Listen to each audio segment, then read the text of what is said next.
నమస్తే SF7 TV news కి స్వాగతం.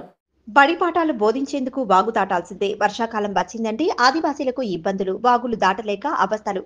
భద్రాద్రి కొత్తగూడెం జిల్లా చర్ల మండల ఏజెన్సీ అటవీ గ్రామాల్లో వర్షాకాలం వచ్చిందంటే ఇక్కట్లు తప్పవు. చర్ల మండలంలోని కుర్లపల్లి పంచాయతీ పరిధిలో గల రామచంద్రాపురం గ్రామంలో ఈ పాఠశాలలో 15 మంది విద్యార్థులు విద్యాభ్యాసం చేస్తున్నారు. అయితే కుర్లపల్లి నుంచి రామచంద్రాపురం వెళ్లాలంటే మధ్యలో వాగుంది. ఈ వాగు దాటితేనే కానీ పాఠశాలకు ఉపాధ్యాయులు వెళ్లలేని పరిస్థితి. వర్షాకాలం వచ్చిందంటే వాగులు పొంగుతూ రహదారి మారి గారికి ఆటంకం పడుతోంది. రామచంద్రాపురం ప్రాథమిక పాఠశాలలో ఉపాధ్యాయురాలుగా పనిచేస్తున్న పాఠశాలకు వెళ్లేందుకు వాగులో మోకాళ్లు లోతు నీరు ప్రవహిస్తున్నా దయచేసి ఆదివాసీ విద్యార్థులకు పాఠాలు బోధించేందుకు దాటి వెళ్లాల్సిన పరిస్థితి ఏర్పడింది. ఈ ప్రాంత ఆదివాసీలు వర్షాకాలం వచ్చిందంటే రాకపోకలకు అవస్థలు పడుతుంటారు. ఇకనైనా అధికారులు స్పందించి ఈ మార్గం గుండా వంతెన నిర్మాణం చేసి ఆదివాసీలకు వంతెన ద్వారా రహదారి మార్గం ఏర్పాటు చేయాలని ఆదివాసీ ప్రజలు కోరుతున్నారు.